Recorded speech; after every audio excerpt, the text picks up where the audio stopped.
I caught my best friend kissing my girlfriend. You won't believe what happened next. It started like any other weekend. I was getting ready for what was supposed to be a chill night with friends, nothing out of the ordinary. But little did I know, this night would change everything. We had just finished a game of basketball, the sun dipping below the horizon, casting long shadows across the court. I wiped the sweat off my forehead, taking in the familiar scent of the outdoors and the faint sound of cars driving by. My best friend, Alex, was still dribbling the ball, doing his usual flashy moves. We had been through everything together, growing up in the same neighborhood, sharing inside jokes, getting into trouble, and dreaming about the future. But that night, something felt off. There was a distance between us, an invisible wall I couldn't quite place. Alex passed me the ball, and I caught it midair, my hands instinctively knowing where to position it. I dribbled for a few seconds, trying to shake the weird feeling crawling up my spine. We weren't talking much, not like we used to.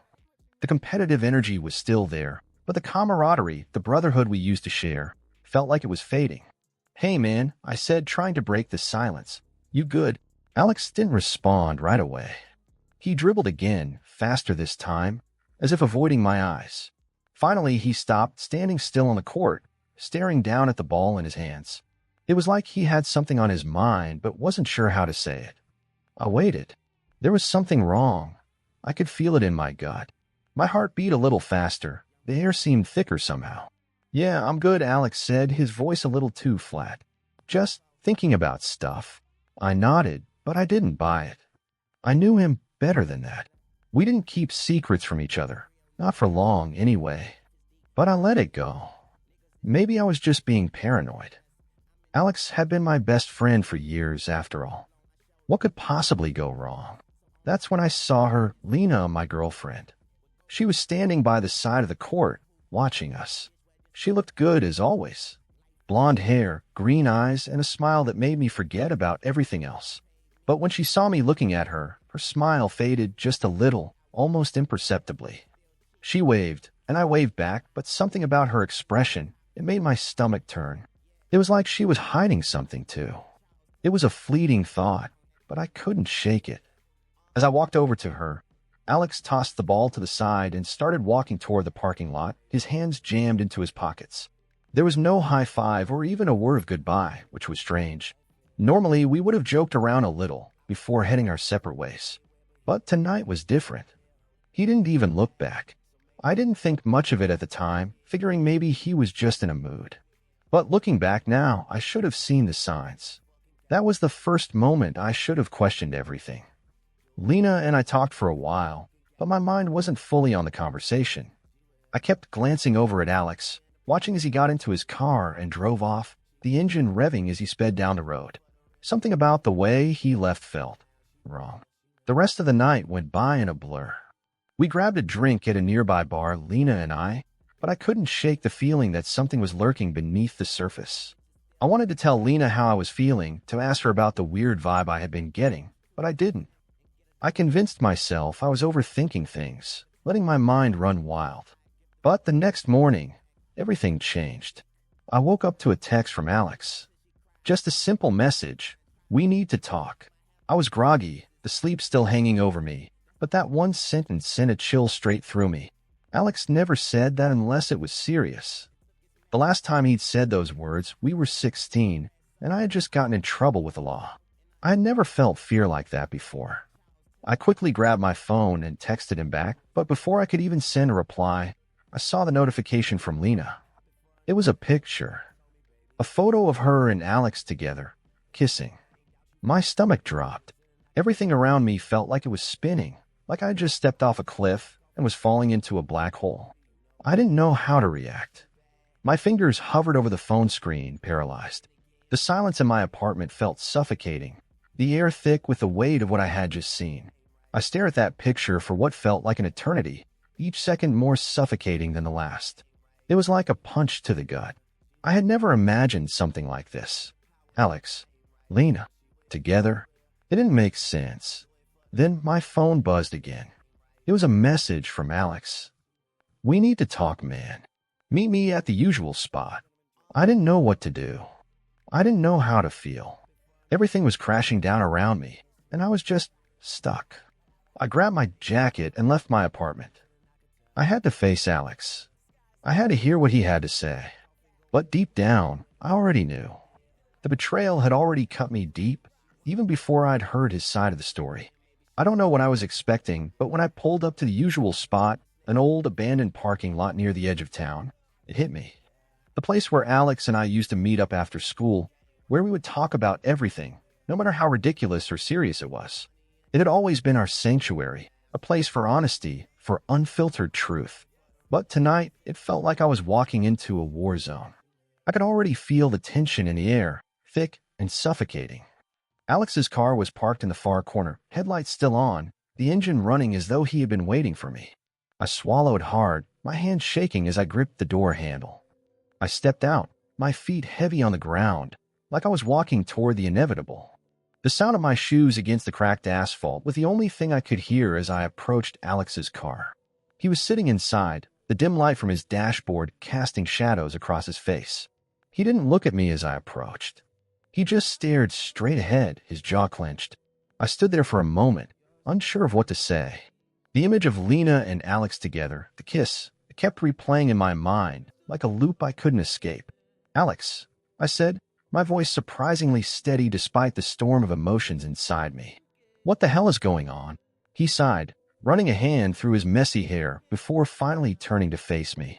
His eyes were tired, distant, like he had already rehearsed this conversation 100 times in his head. But nothing could have prepared him for the look in my eyes.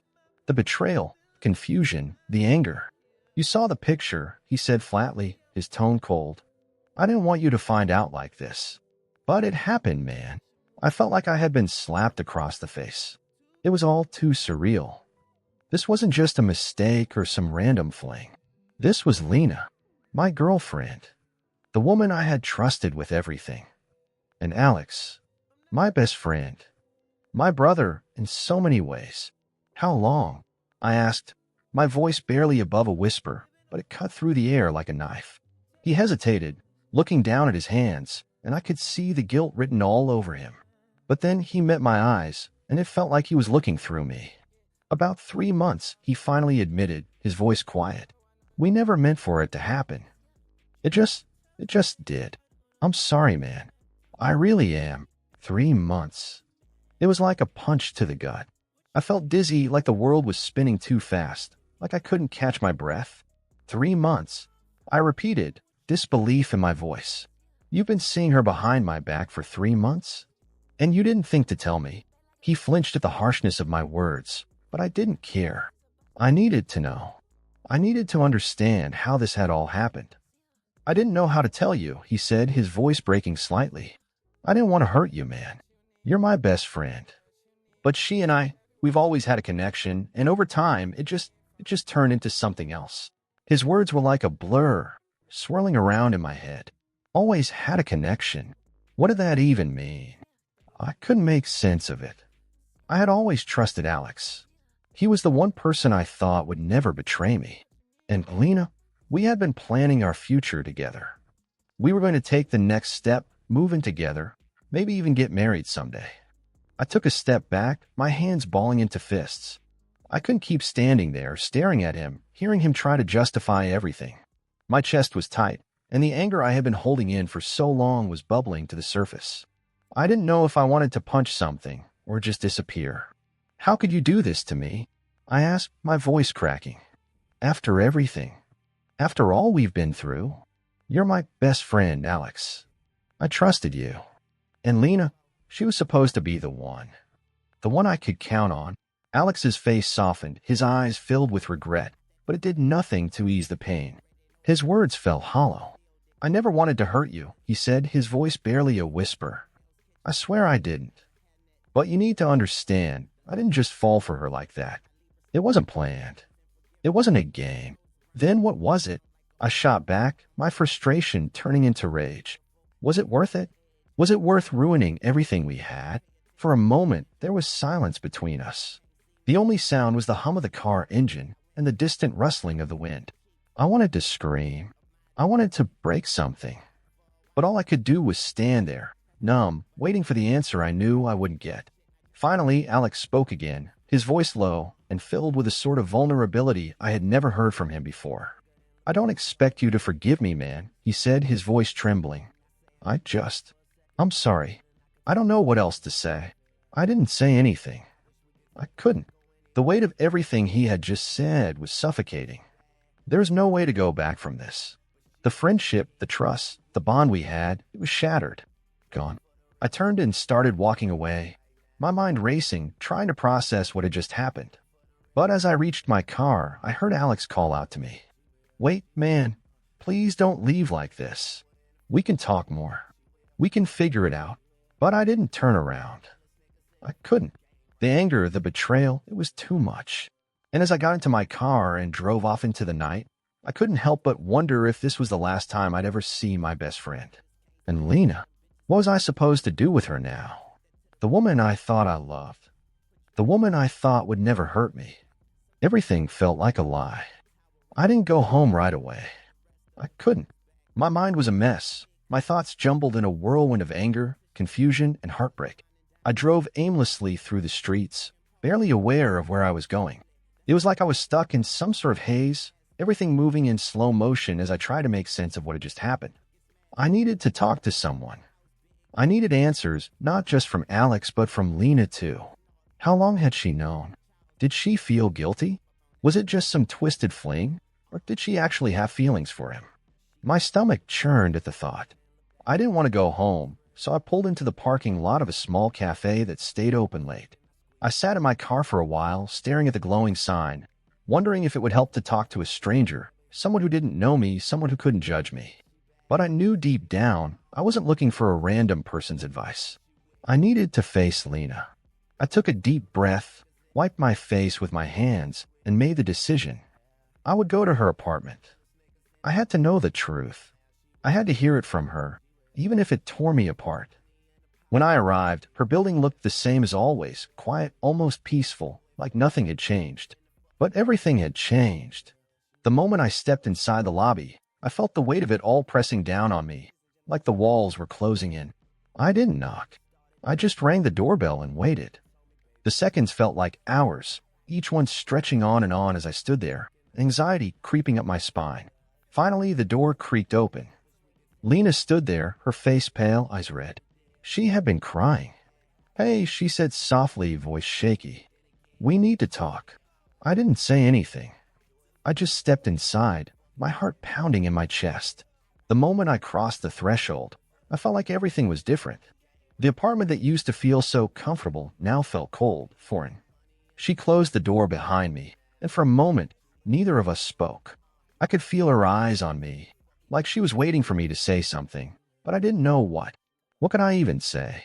"Why?" was all I managed to choke out. Lena looked away, as if she couldn't bear to meet my gaze. I could see the guilt in her eyes, but there was something else too, fear. She was afraid of what I might do, what I might say. "Look," she started, her voice trembling. "It's not what you think.